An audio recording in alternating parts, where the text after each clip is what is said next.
vós, adoradores, que o adorem em espírito e em verdade. Aleluias. Queridos, em Lamentações, o capítulo 3 e o verso 21 diz: mas quero lembrar do que pode me dar esperança.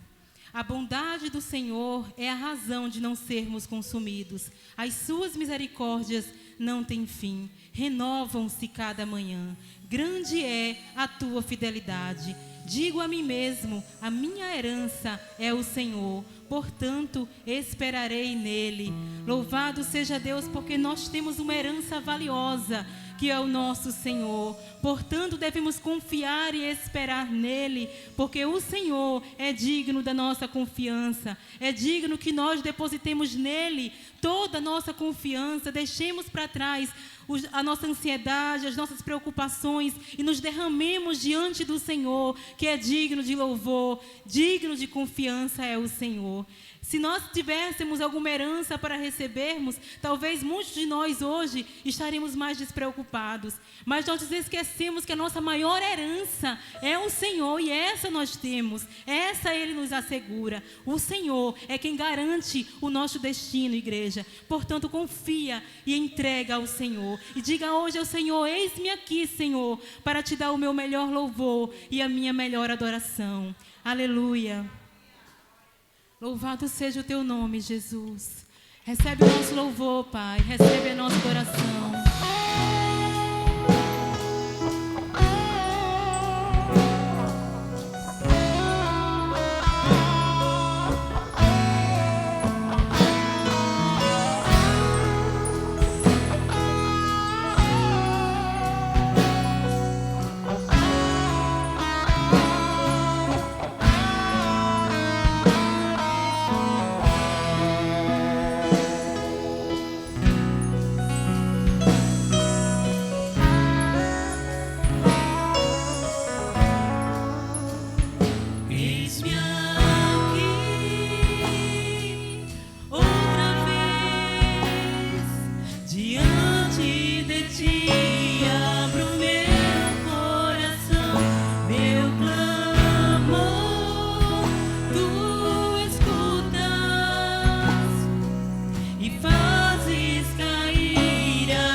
de Ti, Jesus. O que seria de nós, Pai, se não fosse a Tua graça e a Tua misericórdia? Somos gratos a Ti, Senhor. Te agradecemos de todo o nosso coração. Me derramar, Nós te amamos, Senhor. dizer que te amo. Nos ajuda a Te amarmos, Senhor, não somente de palavras, de conversa, Dizer-te mas que o nosso amor, Senhor, venha ser demonstrado por meio de ações. Senhor, por nós mesmos nós não conseguiremos, Pai. Te pedimos em nome do Teu Filho. Ajuda-nos, Senhor. Ajuda-nos para a glória do Teu nome, Jesus. Para que o nosso louvor venha ser recebido por Ti, Pai. Nós precisamos Te louvar de todo o nosso coração com verdadeira, sincera adoração, Senhor. Nós precisamos de Ti até mesmo para Te adorarmos, Senhor. Somos gratos a Ti por Tua misericórdia e por Tua graça, Senhor. Tu és formoso, Jesus. Não existe outro como o nosso Deus. O nosso Deus é o único Deus digno de toda honra, toda glória e toda adoração. Aleluia, Jesus. Obrigada porque o Senhor nos escolheu para o louvor da Tua glória. Deus, obrigada porque o Senhor nos trouxe até aqui, Pai, para exaltarmos e glorificarmos o Teu nome. Por isso, Senhor, abençoa a Tua igreja, Senhor, para que a Tua igreja venha ser edificada através do louvor que vem de Ti e é para Ti, Senhor. Pai, tudo aqui é para a Tua glória. Que nós viemos diminuir, Senhor, para que Tu cresças, Senhor, em nosso meio. Senhor, que nós venhamos cantar que precisamos de Ti, Senhor, e reconhecermos que não somos nada sem Ti, Senhor. Deus, nós necessitamos da Tua graça, Senhor. Louvado e engrandecido é o Teu nome, Jesus. Tu és bendito, Tu és formoso, Tu és amoroso, Tu és poderoso, Tu és glorioso, Tu és o Senhor das nossas vidas. Louvado seja o nome de Jesus. Que você possa aplaudir a esse Deus tremendo, a esse Deus maravilhoso, a esse Deus poderoso. Aleluia, Jesus. Recebe o nosso louvor e a nossa adoração. Louvado seja o nome do Senhor, que é a nossa luz. O Senhor é a nossa luz, igreja. O Senhor é a nossa salvação. Tudo aqui neste mundo vai passar, mas a palavra do Senhor, essa não passa. Louvado seja Deus. E as suas promessas para as nossas vidas também não passarão. O Senhor disse que viria e Ele virá. Que nós vivamos com essa expectativa que o nosso Deus virá. Para a glória dEle e para a nossa bênção, o Senhor virá. Aleluia, Jesus. Maranata, ora vem, Senhor Jesus. Aleluia, Jesus.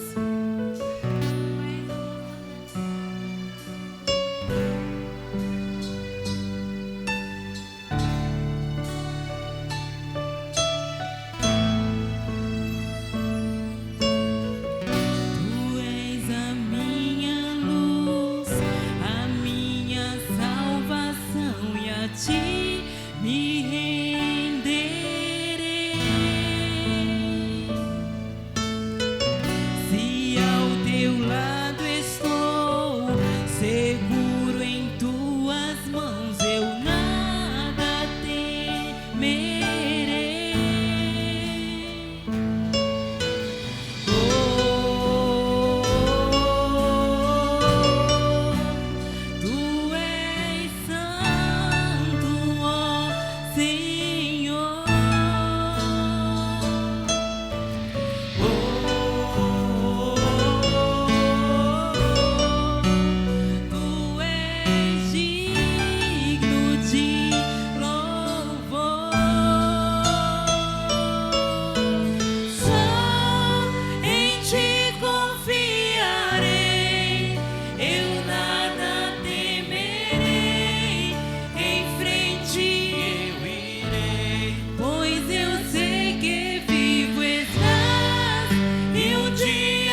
Vem Jesus,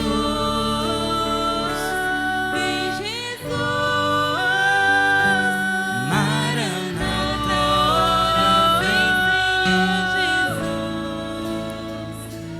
vem Senhor Jesus,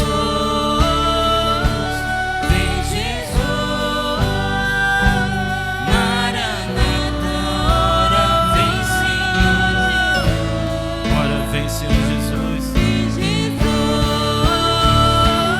Vem Jesus,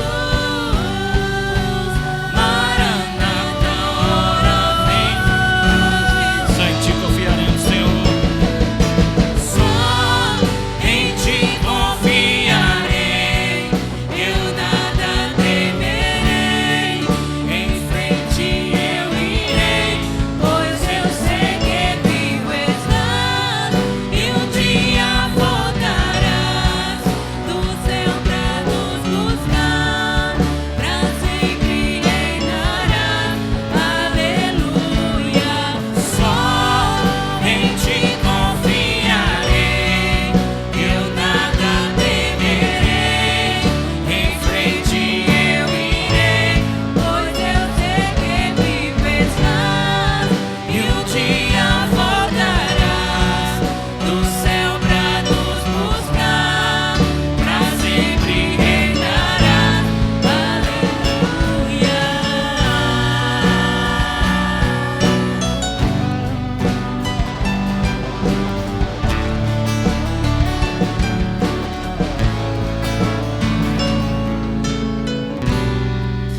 aleluia, glória a Deus. Essa certeza nos deve dar bastante alegria. Lembrarmos de que o Senhor virá. Deve nos deixar o nosso coração cheio de alegria. Porque isso que nos dá esperança é saber que o nosso Jesus virá. Amém, queridos? Vocês estão alegres por isso? Amém, glória a Deus. Porque o nosso Jesus virá. Louvado seja Deus. Todo ser que vive, louve ao nome do Senhor. Porque mesmo nós sendo pó, do jeito que somos, mas o Senhor se inclina para ouvir o nosso louvor quando nós entregamos a Ele de todo o nosso coração. Portanto, façamos isso para a glória do Senhor. Aleluia. Louvado seja o teu nome, Jesus maravilhoso.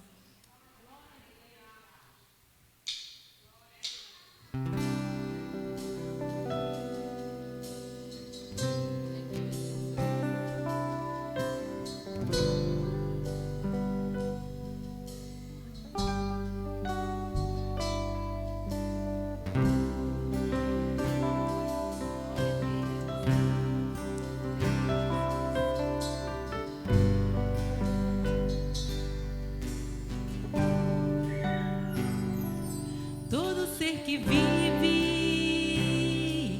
louve o nome do Senhor. Toda criatura se derrame aos seus pés. Ao som da sua voz, o universo se desfaz. Não há outro nome comparado ao grande eu sou. E mesmo sendo pó, contudo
Louvado e engrandecido seja o nome do nosso Senhor.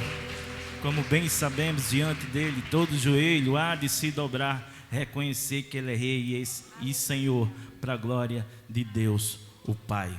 Louvado seja o nome do Senhor, não só hoje, mas em todo o tempo. Amém. Aleluia.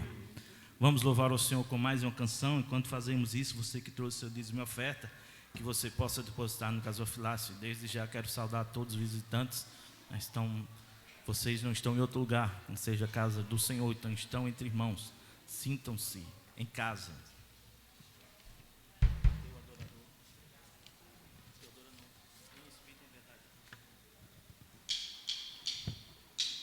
Em espírito.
Dízimo e oferta.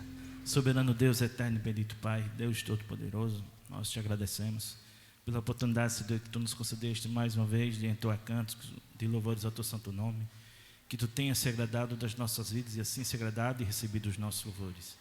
Da mesma maneira, Senhor, cada dízimo e oferta que foi trazido à tua casa, como forma de gratidão, como forma de reconhecer que aquilo que chega às nossas mãos já é fruto das tuas boas mãos. Que o Senhor continue nos dando graça, sabedoria, para que nós possamos administrar todo o dinheiro que está na tua casa com zelo e esmero, buscando sempre a honra, a glória e o louvor do teu santo nome. É assim que nós te oramos, te agradecemos em nome de Jesus. Amém.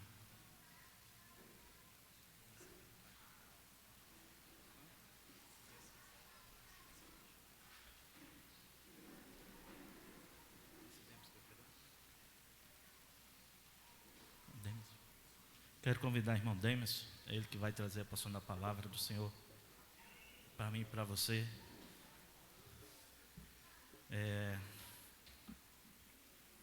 Nós vamos orar, né? Estende suas mãos em direção a Ele. Vamos mudar um pouco, quebrar um pouco a liturgia, mas tudo para honra e glória e louvor do nome do Senhor. Oremos. Soberano Deus, eterno e bendito Pai, Deus Todo-Poderoso, mais uma vez diante de Ti, da Tua igreja, do Teu Filho, do Teu servo, aquele, Senhor Deus, que Tu mais uma vez colocasse em seu coração o desejo, Senhor Deus, de compartilhar a Tua palavra. Que Ele seja boca Tua, Senhor Deus, para nós, ouvidos sedentes por Ti, pela Tua santa e poderosa palavra. Que Teu Santo Espírito venha abrir os nossos olhos, o nosso entendimento, para que nós possamos compreender a Tua palavra. E mais do que compreender, para que possamos colocar em prática, visando sempre a honra, a glória e louvor do Teu santo nome. Ser com Ele, Pai, assim como ser conosco, em nome de Cristo Jesus. Amém.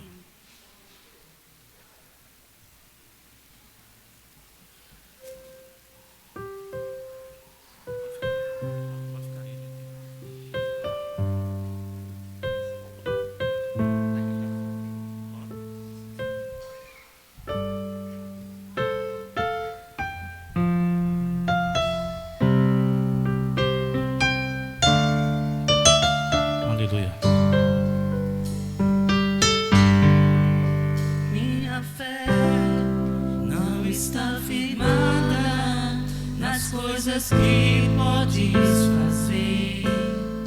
Eu aprendi a te adorar pelo que és. Dele veio sim o amém, somente dele, mais ninguém. A Deus seja o louvor. Se Deus fizer, Ele é Deus. Se não fizer, Ele é Deus. Se a porta abrir, Ele é Deus. Mas se fechar, continua sendo Deus. Se a doença vier, Ele é Deus. Se curado eu for, Ele é Deus. Se tudo der certo, Ele é Deus. Mas se não der, continua sendo Deus. Minha fé não está firmada nas coisas que podes fazer. Eu aprendi a te adorar pelo que és. Ele veio sim o amém, somente dele, mais ninguém. A Deus seja o louvor. Se Deus fizer, Ele é Deus. Se não fizer, Ele é Deus. Se a porta abrir, Ele é Deus. Mas se fechar, continua sendo Deus. Se a doença vier, Ele é Deus. Se curado eu for, Ele é Deus. Se tudo der certo, Ele é Deus. Mas se não der, continua sendo Deus. Não o adoro pelo que Ele faz, eu o adoro pelo que Ele é. Acho que houver, sempre será Deus.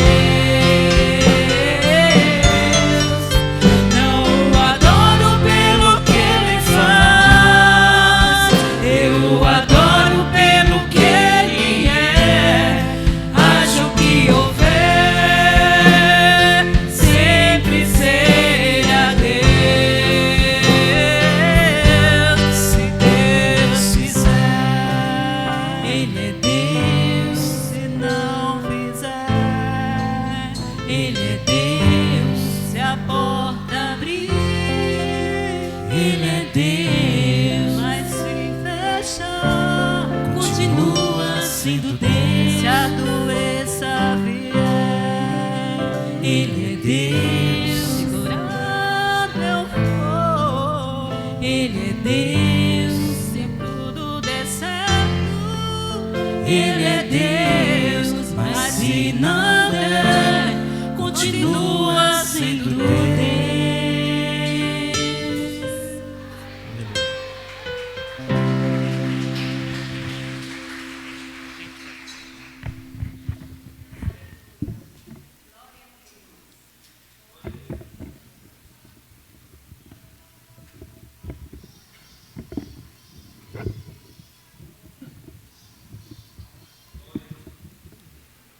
A paz de Deus esteja com os irmãos. É um prazer mais uma vez estar com os irmãos cultuando e também com a oportunidade de pregar a palavra de Deus. Uma grande responsabilidade e também nós somos abençoados com ótimos pregadores, né? O pastor todo domingo após domingo vem pregando belas mensagens e quando ele se ausenta também somos abençoados de escutar. Da primeira vez nós escutamos o diácono Abílio da Igreja Congregacional e pregou sobre a importância de se manter fiel a Deus, apesar de qualquer circunstância, né? Mesmo que isso venha lhe ferir, e mesmo que você venha causar danos na sua vida, e se você deve se manter fiel. Esse foi o ponto principal que o diácono Nabil pregou. Semana passada foi o presbítero Maciel, da Igreja Presbiteriana do Brasil, localizado em Bahia. E ele pregou sobre a relevância e a importância dos provérbios e todos os seus ensinamentos, como eles são aplicados às nossas vidas. E hoje nós vamos aprender sobre a importância, né, e a relevância de se conhecer o Deus verdadeiro. Amém? Peço que você abra a sua Bíblia em 1 Samuel, capítulo 2.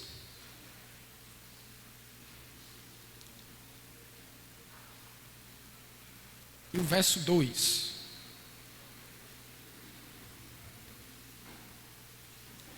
Primeira Samuel, capítulo 2,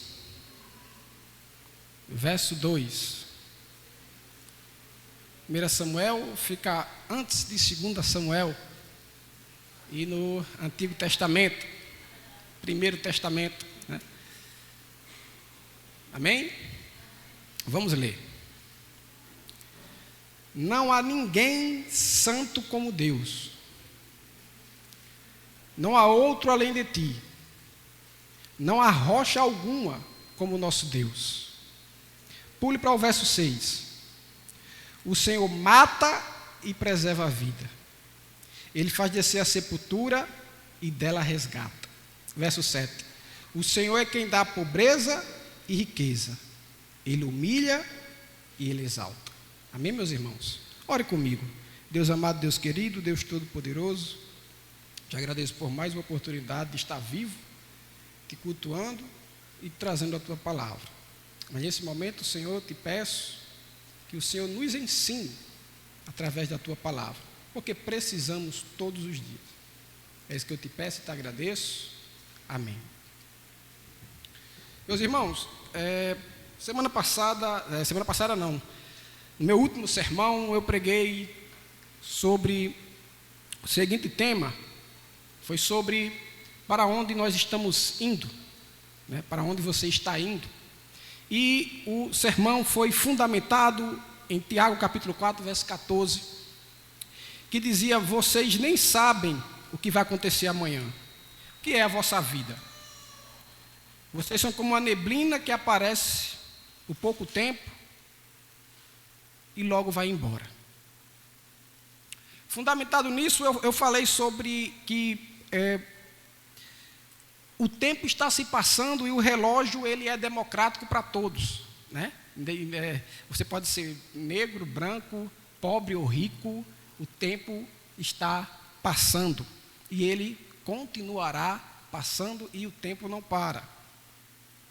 E nós aprendemos também que diversas pessoas seguem as suas filosofias de vida, aplicam ela à sua vida, alguns preferem curtir, ou vamos dizer assim, gastar a sua vida com os prazeres, outros sendo militantes políticos, outros gostam muito, ou pelo menos procuram sentido para a sua vida em jogos. Então, cada um procura, vamos dizer assim, gastar a sua vida com esse pouco tempo que lhe resta. Aprendemos também com o exemplo que eu dei de uma determinada enfermeira que tratava de pessoas que estavam em estado terminal. E aí ela escreveu um livro chamado Antes de Partir, falando sobre as 5 coisas que as pessoas mais se arrependem antes de morrer. Com isso, nós aprendemos sobre a fragilidade da vida e o pouco tempo que nos resta. E aí eu fiz a seguinte pergunta: para onde nós estamos indo? A Bíblia diz que se você vive em pecado, você está indo para o inferno, para o lago de fogo. O filósofo americano, William Lane Craig, ele diz que a vida sem Deus, ela é sem sentido, sem propósito último né? E sem valor útil. Então é um absurdo a vida sem Deus. Então, vamos dizer assim, a sua diferença da sua vida para de um cachorro é quase nenhuma, né? Porque você vai viver e morrer e voltar ao pó. Essa é a vida de uma pessoa que vive sem Deus. Mas aí nós aprendemos no último sermão que Jesus é o caminho, a verdade e a vida. E ninguém chega em Deus se não for por Ele. A vida com Jesus tem sentido, tem propósito último e tem valor. Isso foi o que nós aprendemos. Mas aí você diz, irmão Demis, por que você está repetindo o que foi pregado no último sermão? Primeiro, para que o pessoal que não veio tenha uma certa ciência. E segundo, porque muitas pessoas podem dizer, eu conheço Jesus. Eu conheço Deus. A minha vida tem valor sim. A minha vida tem propósito sim. Mas aí é que está o problema. Que Deus você adora. E que Jesus você adora. Hoje em dia estão dizendo que, obviamente que eu vou dar um caso radical, mas estão dizendo que Jesus é travesti. Estão dizendo que Deus me ama do jeito, de qualquer forma que eu estou vivendo. Nós temos diversos exemplos. Com certeza você conhece gente que diz, não, Deus está comigo. Essa pessoa nunca foi numa igreja. Essa pessoa faz o que quer de sua vida, mas diz, não, eu conheço Deus. Deus me ama. Estava vendo agora, essa semana, uma jovem, ela estava nesses podcasts, essas coisas, e o pessoal indagando a ela, porque ela ganha vida vendendo, vamos dizer assim, fotos pelada. E aí, rapaz, você, como é que você, né, você se sente bem com ele? Não, se Deus não me julga, quem são as pessoas? Eu falei, como é? Está entendendo a situação de como, se Deus, está entendendo como é? Então, dizer que segue a Deus, qualquer pessoa pode falar, é ou não é? O problema é que Deus você está seguindo, se é o Deus verdadeiro, se é o Deus de Abraão, Isaac e Jacó. E se é o Jesus verdadeiro, que Deus você tem seguido.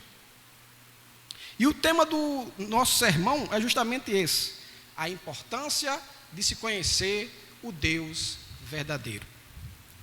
Vamos desligar aqui, daqui a pouco o sermão vai voar aqui, eu tenho que pegar, né? Já aconteceu algumas vezes, a gente já tem essa experiência. Então, agradeço.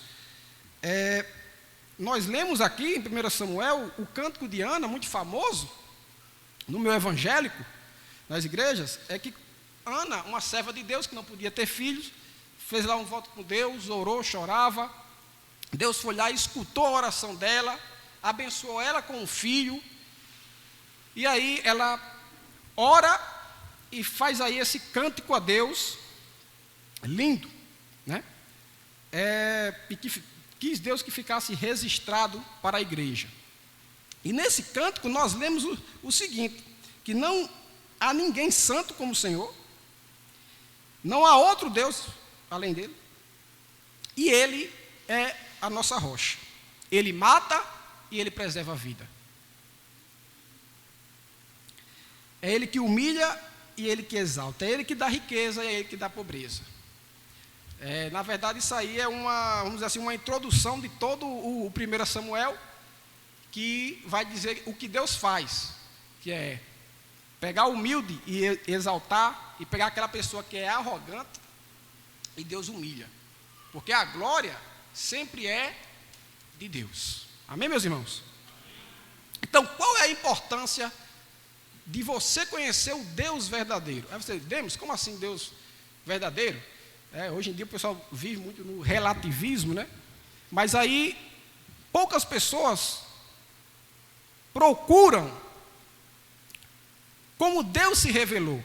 E Deus se revelou na revelação geral, ou seja, com a experiência, você olhando para o céu, olhando para a terra e toda a criação, mas também Deus se revelou de forma especial nas Escrituras. E aqui Deus diz como Ele é.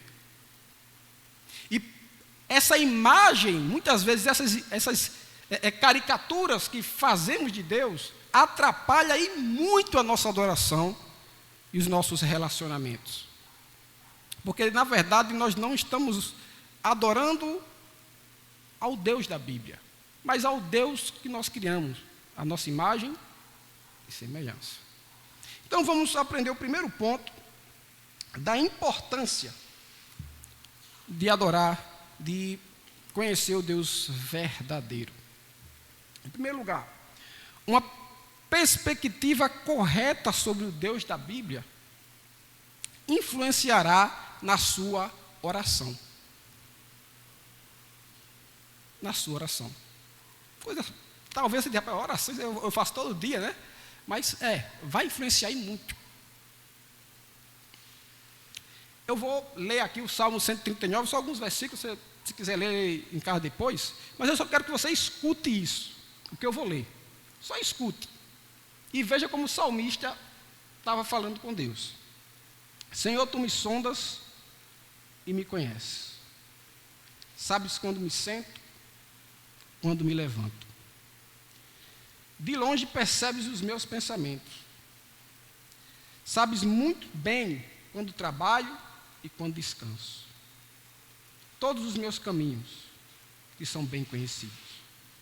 Antes mesmo que a palavra me chegue à língua, tu já conheces inteiramente, Senhor.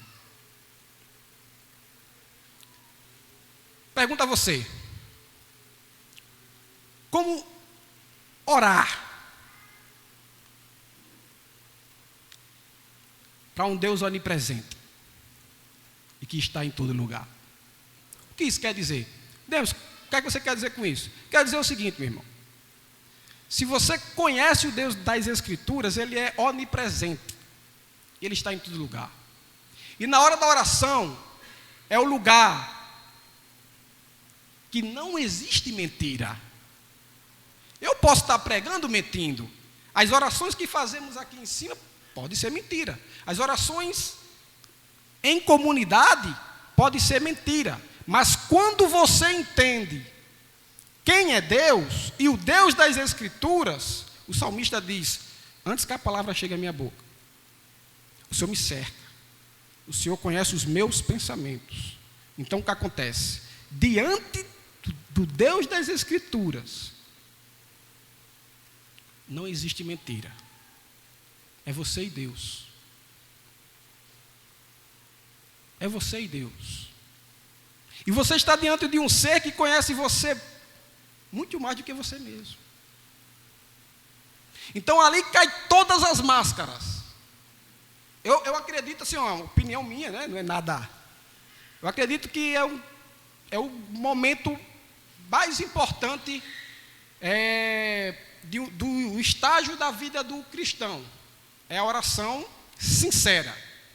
Porque ali se acaba tudo. Cai as máscaras, cai os personagens, cai em que você vende para as outras pessoas.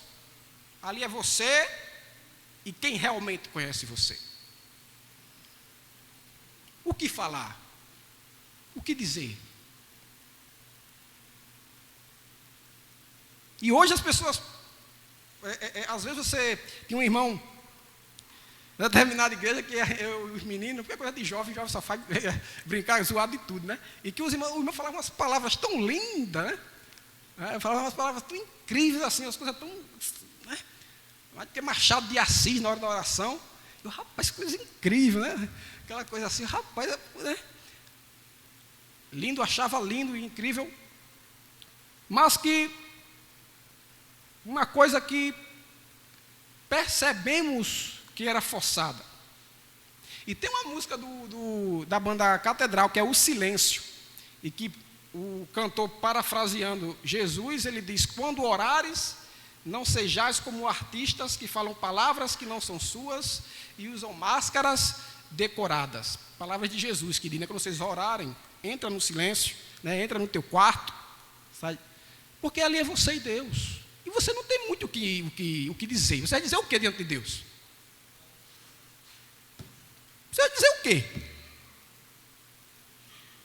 E eu digo isso, falando isso, vou dizer assim, por experiência. Porque quando você está diante de Deus, às vezes Até quando você vai falar, é um ato de misericórdia do próprio Deus.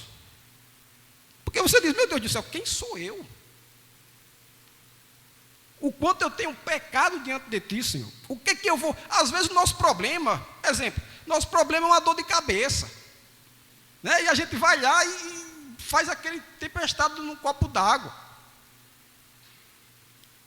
Mas a gente está diante do Deus onipresente. Que quando Jesus está no meio das igrejas, ele diz o quê? Eu conheço as tuas obras. Não tem como fugir de Deus. Não tem como fugir dele. Então, por isso que eu falei, a vida do cristão tem vários estágios, né? Tem o novo nascimento, batismo, a ceia, quando vai partir, mas quando você está diante de Deus, é um momento ali extraordinário. Né? E assim, eu quando eu estava procurando emprego, logo quando eu terminei o curso de vigilante, o pessoal diz, vá lá para tal empresa e fique lá esperando fulano. E eu ficava esperando os carros entrar na empresa de 6 da manhã até 11 horas para falar com uma pessoa. Isso, veja só, nem governador, não, era só uma pessoa. E eu lá, 3 dias atrás de um gerente, para ver se ele me dava atenção.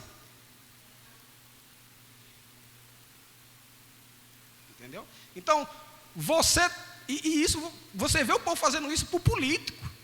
Você vê fazendo o povo como se fossem heróis, por outros homens. A humilhação, aquela coisa só para... E nós temos como falar com Deus onipresente. Muitas vezes a gente não faz muita questão de falar com Ele. Mas está dando para entender que quando você tem um conhecimento sobre Deus, a sua perspectiva na oração começa a mudar? Você já não chega para Deus como se você fosse o Superman, né? Eu decreto que faça isso, porque o senhor tem que fazer isso. Como é? Você não está falando com qualquer um. É com Deus onipresente. Que Ele lhe conhece. E aí não existe mentira. Então, você vê que a sua perspectiva sobre Deus, do Deus da Bíblia, ela vai influenciar na sua oração. Então, nessa perspectiva, a oração se torna um grande feito de Deus. Por quê? Porque é um ato de uma grandeza de misericórdia de Deus. O Deus Todo-Poderoso ouve a oração de pecadores. E Ele sabe o que você vai falar. Mas ouve a sua oração e pede para você se relacionar com Ele. Está dando para entender isso? O Deus que não precisa de você pede para que você fale com Ele. Me peça. O Deus que sabe o que você vai falar, faz isso. Está dando agora para entender? Que quando você vai orar a Deus, seja à noite, em qualquer lugar, você pensa e diga, meu Deus, agora aqui, a alma está nua. Meu Deus. E aí Jesus dá o exemplo de 2 pessoas.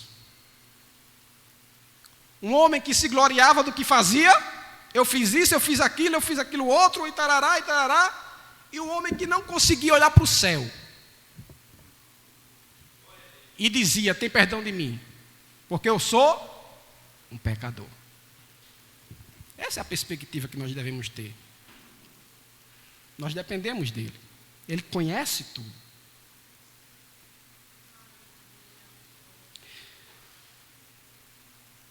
Em segundo lugar, nós aprendemos que Deus, Ele é santo. O Deus bíblico é santo. E aí eu vou dizer, as coisas começam a estreitar mais para o nosso lado, né? As coisas começam a estreitar mais, porque Ele é onipresente, Ele conhece tudo, não tem como enganar Ele. Mas aí Ele é santo. E pregador americano, o Paul Washer, né? Ele dá um exemplo simples do que é a palavra santo aplicada a Deus. Né? Peraí, deixa eu ver aqui, descendo aqui devagarzinho. Vamos lá, pregar assim. Vamos ver se vai, né? Então, o pregador Paul Washer, ele diz o seguinte, ele diz que em relação a Deus, a palavra santo, ela pode ser aplicada assim. Ela tem dois significados. Quer dizer que Deus é separado por ser transcendente e está em uma categoria totalmente além. E que Deus, ele é santo em relação à corrupção do homem. O que isso significa? Deus é totalmente outro, ele é transcendente. Em questão de categoria da criação, nenhum ser, por mais belo que seja, ele é totalmente separado. E em relação à corrupção do homem, Deus também é separado, porque Deus não pode pecar. Entendeu? Ele não pode pecar e ele não pode sentir prazer no pecado. E aí nós pecamos e muitas vezes sentimos prazer em quê? Em pecar, em prevaricar. Então você está diante de um Deus santo, totalmente outro, que é uma categoria que palavras nós não temos como definir por completo. E também ele é puro. E nós somos pecadores. E agora? Né? Então, a coisa começa a estreitar mais ainda, né? Ele sabe de tudo. Ele é santo. E agora, como é que eu vou me relacionar? E às vezes, quando a gente chega diante de Deus, a gente não está com pouco pecado, né? A bolsa está maior do que a gente, às vezes, né? De tanto pecado que a gente carrega. Quando a gente chega diante, e agora, Senhor? O que é que eu vou... Peraí que eu vou começar a contar aqui devagarzinho. Então, a gente está diante de um Deus santo, e os anjos chegam lá e ficam: santo, santo, santo é o Senhor dos exércitos. E chega um bocado de pecador lá, e chega lá e começa a falar com esse Deus santo. Está vendo? Está dando para entender agora como começa a mudar a perspectiva? Eu não sei como é que chega a gente diante de Deus botando banca. Tem gente, né, tem gente que já está vendendo bênção já, como se fosse a intimidade. É que tem antigamente, o pessoal que vive em meio evangélico sabe disso. Tem gente que tinha assim: chegou o pastor fulano de tal, né? Ele prega ali, o fogo vai, e Deus ouve ele, tem uma conexão. E é assim? E, rapaz, você vê como o pessoal assim esnoba, como o pessoal assim faz Deus como se Deus fosse qualquer coisa, né? Ou seja, eles criam Deus, a sua imagem e semelhança. É aquele Deus, o gênio da lâmpada, que eu tenho que pedir para ele dar, eu tenho que ser muito assim para ele fazer. Mas como é que Ana orou? Ele mata, ele ressuscita, ele faz o que quer. Ele é Deus. Foi o que nós cantamos? Ele é Deus. Ele faz o que quer. Ele é santo e puro. Diante de Deus, o que devemos fazer é justamente o que o homem fez. Senhor, não sou digno nem de falar contigo, mas tenha misericórdia de mim, que sou um pecador. É o que devemos fazer. É o que devemos fazer. Existem pessoas, muitas pessoas que estão revoltadas. Eu estou revoltada com a igreja, eu estou revoltada com Deus, Deus não fez isso. Eu falei: revoltada com Deus? Mas, meu Deus, olha só como o homem é arrogante, né? Como o homem, a prepotência do homem, a arrogância do homem, como é. Então, a imagem que essas pessoas têm de Deus, totalmente distorcida, não é o Deus da Bíblia, é o Deus que elas criaram. Porque eu trabalho, faço isso, mas as coisas só dão errado, as coisas só fazem aquilo. Eu acho que Deus não está me abençoando. Então, Deus não abençoou Paulo, Deus não abençoou os discípulos, Deus não abençoou. Não vá medir Deus pelo que você tem ou que você não tem, não. Deus pode dar como pode tirar. Ele é Deus. Ele é santo. E Ele é onipresente. Está dando para entender? Quando começa a mudar agora a nossa perspectiva sobre Ele, a gente já não fica mais com aquele peito estufado, mas a gente já começa a dizer, olha, né? E o Deus bíblico, Ele é todo-poderoso. Ele é onipotente. Ele é dono da vida, e Ele dá, e Ele tira. Os planos dele não podem ser frustrados.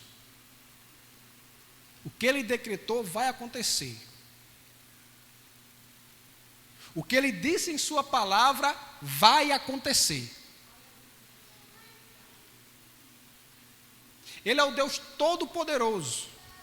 Isso significa de quê? Ele não precisa de você. Não, mas eu tenho diversas qualidades, eu faço isso, eu faço aquilo. Ele fala, não é assim. Eu preguei uma vez aqui sobre Estevão.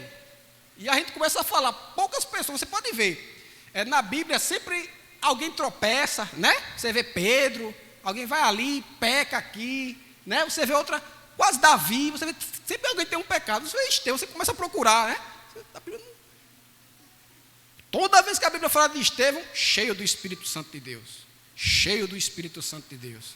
Até na hora de morrer o homem, cheio do Espírito Santo de Deus. Estevão foi embora. O homem com todas as habilidades.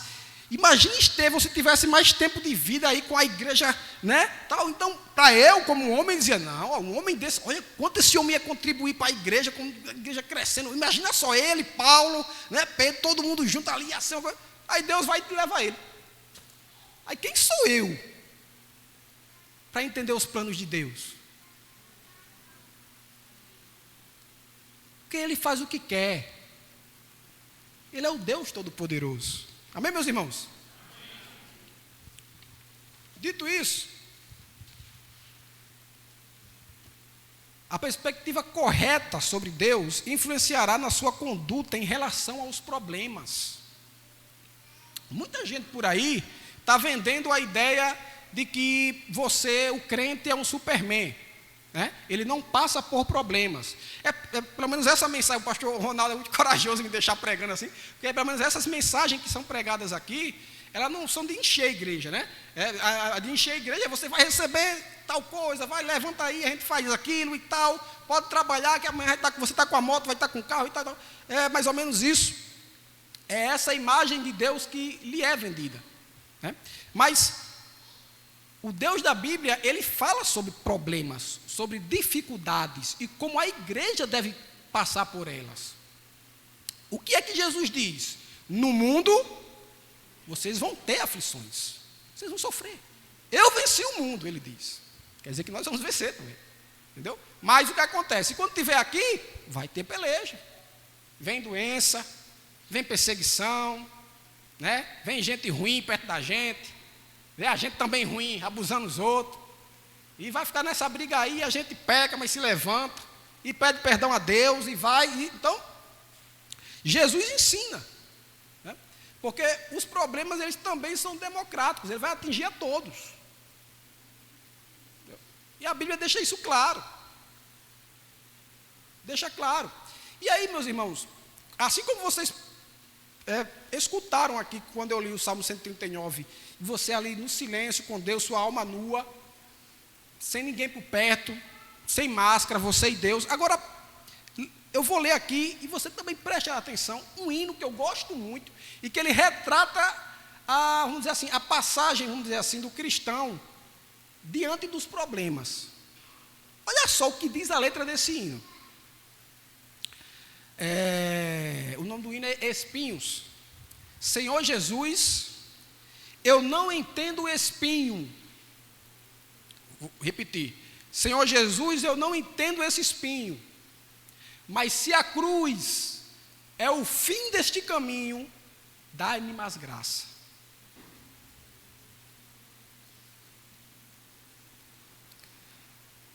Aí ele diz: não sou maior que meu Senhor, apenas servo sou, apenas servo e nada mais. Se as pontas aguçadas da coroa te feriram a cabeça, eu que sou o corpo, parte do teu corpo, não devo reclamar. Está dando para entender? A perspectiva agora diante do problema, eles vêm, dói, a gente não sabe nem de onde ele vem, dói. A gente pergunta a Deus, Senhor, eu não estou entendendo os espinhos, eu não estou entendendo. Mas se a cruz for o fim disso, eu só peço graça para suportar. É isso. É isso. E eu sei, meus irmãos, que essa é uma palavra dura e que existem pessoas com diversas dificuldades, né?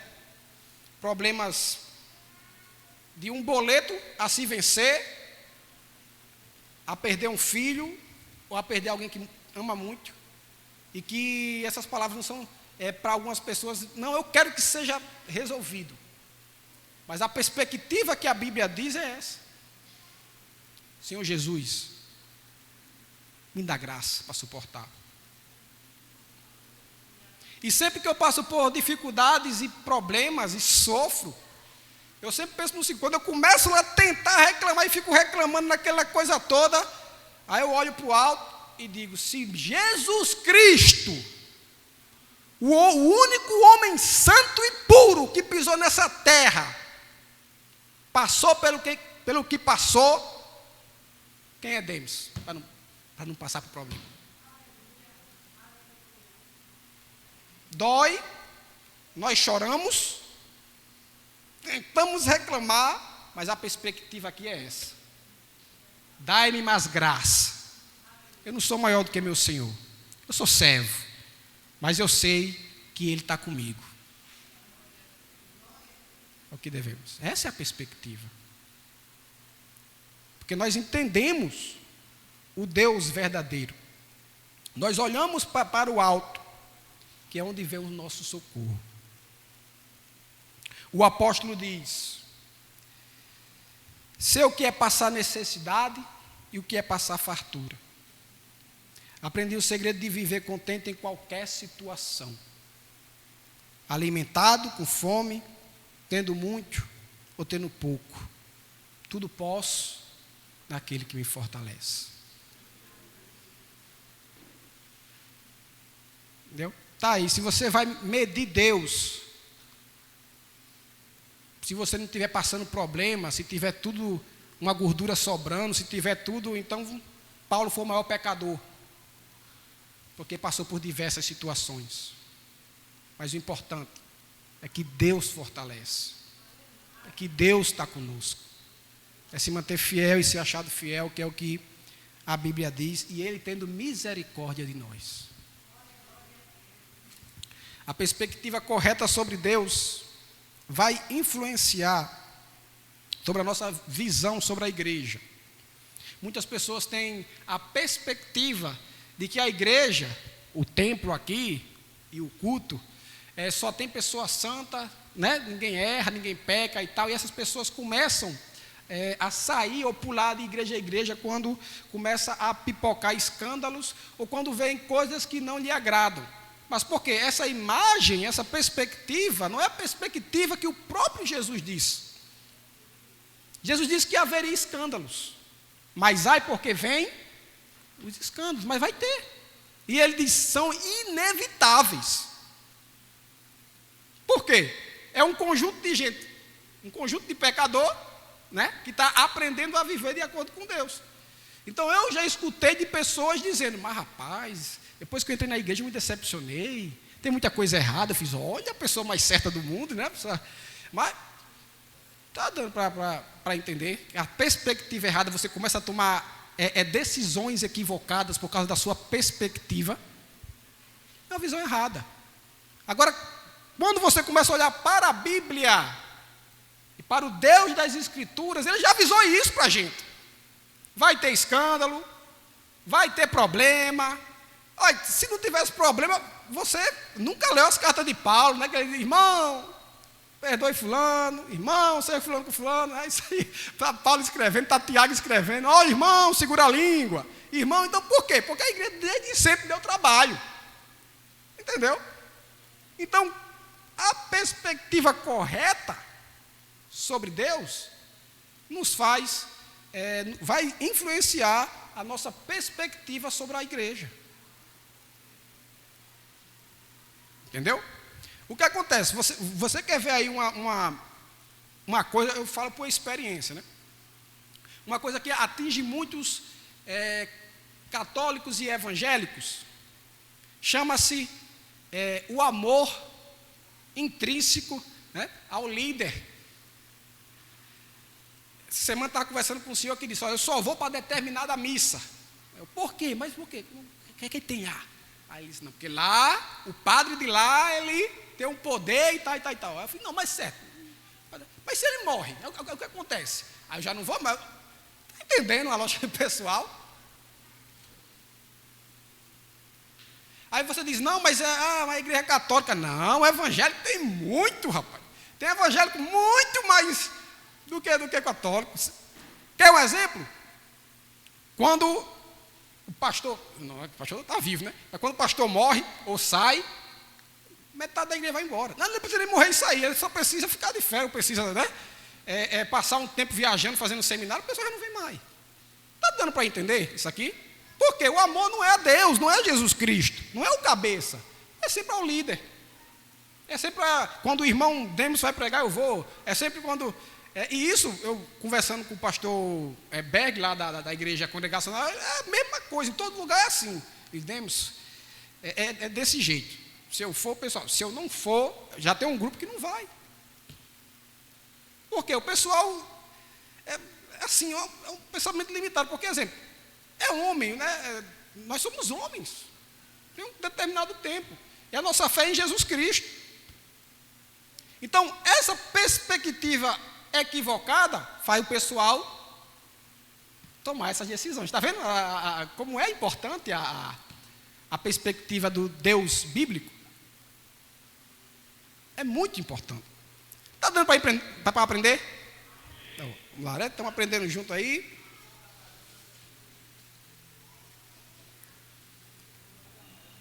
E aí, eu falei aí, para concluir o sermão, sobre a oração. E aí, eu quando estava preparando o sermão, eu estava falando com Deus, dizendo: Senhor, me ajuda. Porque às vezes o pessoal vai que a gente entende errado e pensa que daqui a pouco vai nem orar com medo, né? de falar com Deus. Mas aí, quando você entende quem é o Deus verdadeiro e correto, você vai ver o quão confortante é orar para Ele. Por quê? Porque Deus não é onipresente, não é isso? Ele não sabe quem você é, Ele sabe tudo, não tem como se esconder. Ele sabe tudo.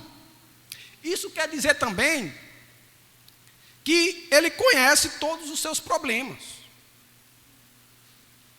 Isso quer dizer também, porque quando você fala: olha, Deus, eis que eu conheço as tuas obras, a gente só pensa que é pecado, né? Mas Ele conhece as tuas limitações e as tuas dificuldades. Ele sabe que o dinheiro está pouco, Ele sabe que a saúde já não está mais como era antigamente. Ele sabe que o casamento não está indo bem. Ele sabe tudo. Ele sabe que você está sendo injustiçado. Ele sabe o quão difícil está seguir a Ele. Ele sabe tudo isso. Ele lhe conhece. Então, por isso, nós oramos a Ele. Porque Ele é quem nos entende. Quem vai nos entender mais do que o Senhor dos Exércitos? Ninguém. Ele entende.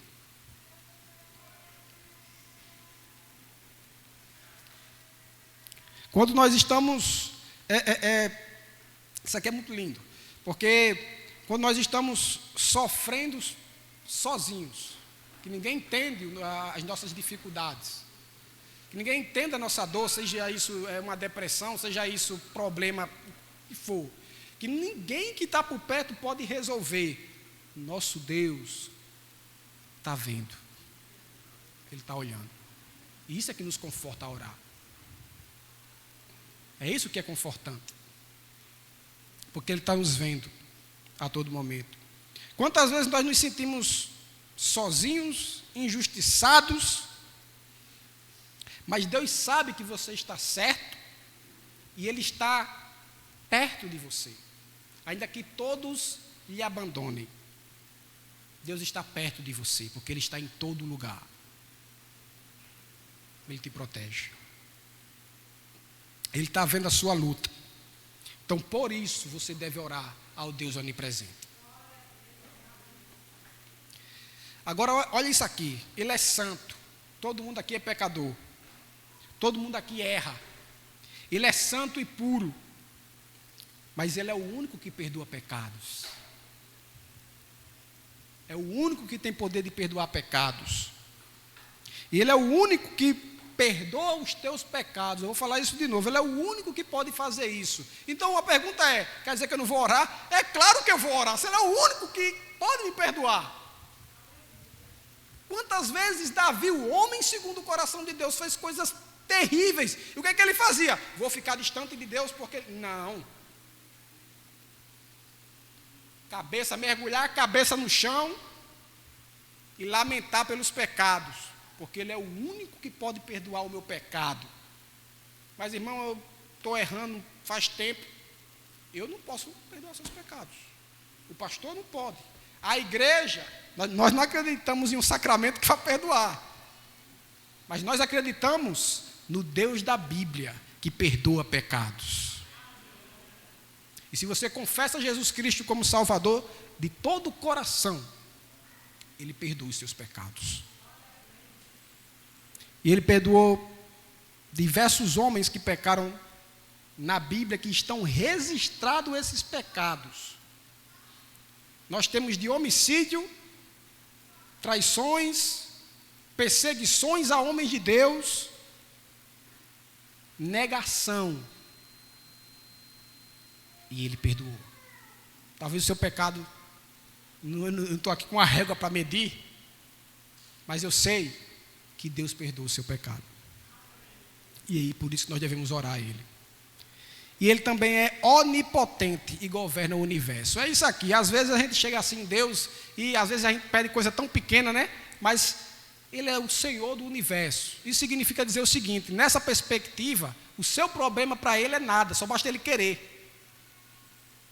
Ana, eu não posso ter filho e tal. Deus, rapaz, ouviu, entendeu? Mas não tem como fazer, tal. Foi lá e atendeu. Só basta o Senhor ter misericórdia e fazer. Isso é o que faz, isso é a motivação de você se ajoelhar, implorar e dizer: Senhor, tem misericórdia de mim. Se o Senhor quiser fazer, o Senhor vai fazer. Se não, quem sou eu para o Deus Todo-Poderoso? Porque Ele criou o universo. Os nossos problemas são nada para Ele. Abriu o mar, fez coisas extraordinárias e está fazendo coisas extraordinárias. E você quer ver o reflexo do poder de Deus aqui na igreja? Se olhe no espelho e veja como Deus salvou um pecador como você. Isso é o poder de Deus. É o Deus Todo-Poderoso. E é nele que nós temos refúgio. Apenas em Deus você pode ter refúgio. Apenas em Deus você pode se esconder. Eu gosto de dar exemplos práticos. Ano de pandemia, inflação alta, diversos problemas, guerras, dificuldade, vai ter agora eleição. Pessoas depositam sua fé na política, outros na economia, outros na ciência, nós em Deus. Tudo que aconteceu do Império Romano para cá, que foi quando Cristo veio à Terra, para cá, de guerra, de peste, do que teve, do que houve, a igreja está em pé. Então, a nossa fé está no Deus Todo-Poderoso. Porque a igreja, porque ele disse, as portas do inferno não vai prevalecer sobre a igreja. Acabou. Se ele disse, está dito. Então, você pode e deve orar ao Deus onipresente, onipotente e santo. Ele é nosso refúgio. Se você não tem para onde ir, vai lá. Se esconde. Porque ele é o refúgio. Não tenho para onde ir, não sei mais o que fazer da minha vida. Não tire sua vida, não faça loucuras. Mas está tudo desmoronando, não faça isso. Mas eu não sei, o pessoal vai descobrir, não, é pecado, Deus perdoa. É Ele que pode perdoar. Não, mas se descobrir vai ser isso. Deus perdoa. Deus é o refúgio e fortaleza. E é o socorro bem presente na hora da angústia. Agradeço a oportunidade em nome de Jesus.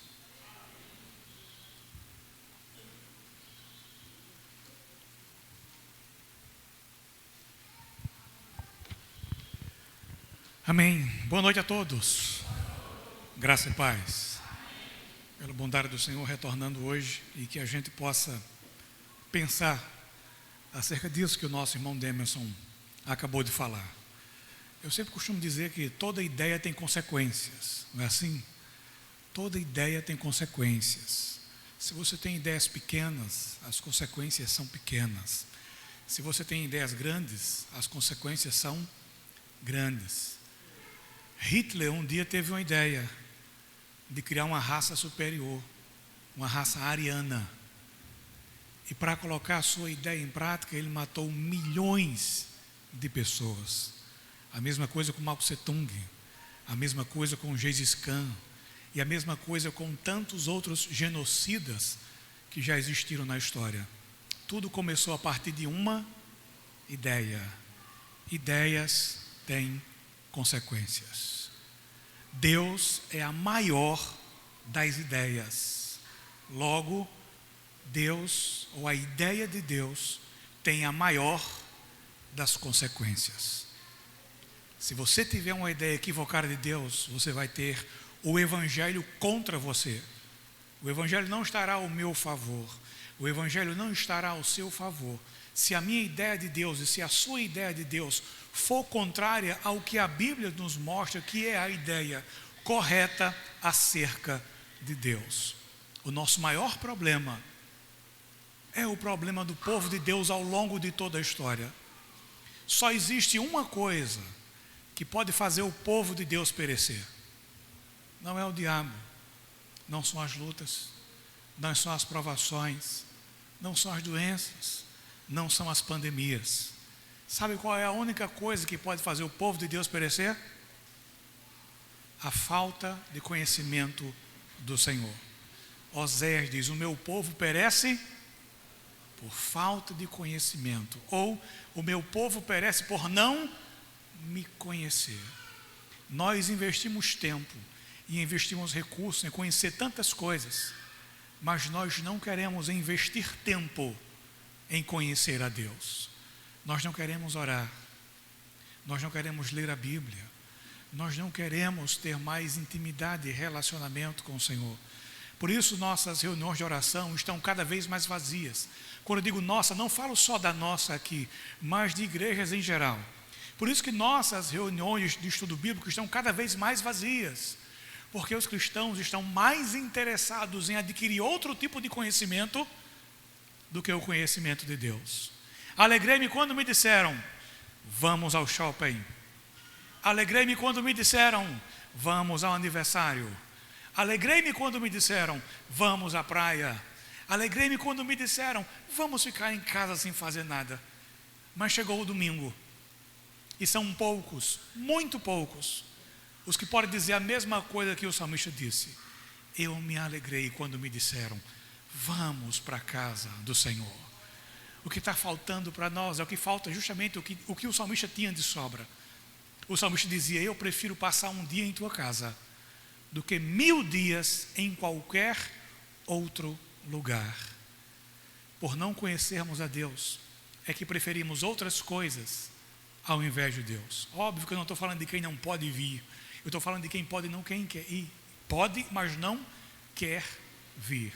Falta você conhecer a Deus. Porque se o amor que você tem por Deus não é capaz de trazer você, podendo, para uma reunião de oração, para uma reunião de estudo bíblico e para um culto solene, eu desconfio que o seu amor por Deus não é um amor genuíno, não é um amor verdadeiro, e isso é consequência de você não conhecer a Deus. Se você está cheio de vontades ainda, isso só prova uma coisa: você ainda não conheceu o Senhor. Quando você compra uma casa, a casa é de quem? Sua. Tem medo de responder? Não, pode responder. É sua. Se você quiser mudar uma parede de lugar, você pode? Pode. Por quê? A casa é sua. Se você quiser mudar uma porta, você pode? Pode. A casa é sua. Se eu quiser mudar a frente da minha casa, eu posso? Posso. Se eu quiser mudar um cômodo, eu posso? Posso. Por quê? Porque a casa é minha. Eu comprei. Guarde essa analogia e entenda. Você e eu somos habitados por quem? Pelo Espírito Santo. Nós fomos comprados por um bom preço, nos diz o apóstolo Paulo. Nós fomos comprados pelo sangue de Cristo Jesus. Se o Espírito Santo habita em mim, se o Espírito Santo habita em você, eu que sou sua casa, pertenço a Ele, e Ele pode fazer com a minha vida o que Ele quiser. Ele pode fazer com a sua vida o que Ele quiser. Da mesma maneira que você mudaria uma porta, trocaria a fachada, faria alguma reforma na sua casa, o Espírito Santo pode reformar a nossa vida. Então você não tem o direito de dizer: não, Espírito Santo, não muda essa porta, não muda esse cômodo, isso aqui é de estimação. Não, você não tem mais direitos, você é servo do Senhor. Preguei isso há 2 domingos, há 2 sermões atrás. Nós somos escravos de Cristo. Quando entendemos isso? Quando conhecemos a Deus. Quando conhecemos a Deus, nós passamos a conhecer mais a nós mesmos e quem nós somos. Por isso, como o Demerson falou, é tão importante nós conhecermos ao Senhor. Quanto mais conhecermos a Ele, mais conheceremos a nós mesmos. O amor que tenho pelo Senhor tem que me levar a desejar cada dia estar mais perto dEle. Tem que me levar a cada dia a amá-lo mais, desejá-lo mais e também ter comunhão com o seu povo. Como o Demerson falou aqui, não estão as melhores pessoas. Na igreja estão as piores pessoas. Sabe por que Deus salvou você? Você acha que era porque você era o menos ruim? Dentre toda aquela turma eu era o menos ruim, Deus me chamou. Pastor, Deus me salvou porque eu sou bonzinho. Não, Deus salvou você porque você é ruim, assim como eu. Deus me salvou porque não havia ninguém pior do que eu para Ele salvar. E a igreja está cheia de gente ruim. Você é ruim, eu sou ruim, todos nós estamos no mesmo balaio. Somos todos tomates podres. Mas aprove a Deus amar pessoas como eu e como você. E é nessa convivência que está a beleza da igreja. Em Deus ter me amado, em Deus ter lhe amado como nós somos. E nos fazer conviver juntos para o louvor da sua glória. Só pelo seu poder, só pela sua graça, pessoas com pensamentos tão diferentes podem conviver juntos para dar glória, honra e louvor ao Senhor. Por isso, invista o seu tempo em conhecer ao Senhor. Busque ao Senhor enquanto se pode achar. Busque com todo o seu coração. E você verá a diferença que o conhecimento do Senhor fará na sua vida e na minha vida, quando de fato e em verdade esse conhecimento for mais precioso para mim e para você do que o ouro, do que a prata, do que qualquer outra coisa. E que o Senhor nos ajude a buscá-lo sempre, conhecê-lo e prosseguir em conhecê-lo, como também foi o conselho do profeta Oséias para nós. Amém? Eu agradeço a Demerson pela ponte, que ele sempre faz aí com o diácono Abílio, com o presbítero Maciel, e por sempre também nos atender quando eu o convido para pregar. Então, Demerson, Deus te abençoe sempre. Deus abençoe Abílio, Maciel, que estiveram pregando em minha ausência.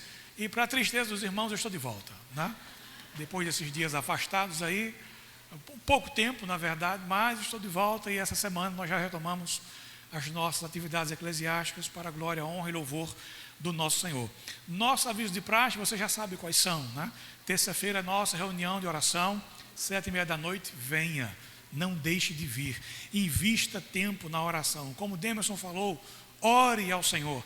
Deus já sabe tudo que você vai orar, é verdade. Deus já sabe todas as orações que eu já fiz e que eu ainda irei fazer. Por que Ele me manda orar? Para que eu desenvolva o meu senso de dependência dEle. Quanto mais eu oro, mais dependente dEle eu me torno, maior se torna o meu relacionamento com Ele. Então, invista tempo em oração.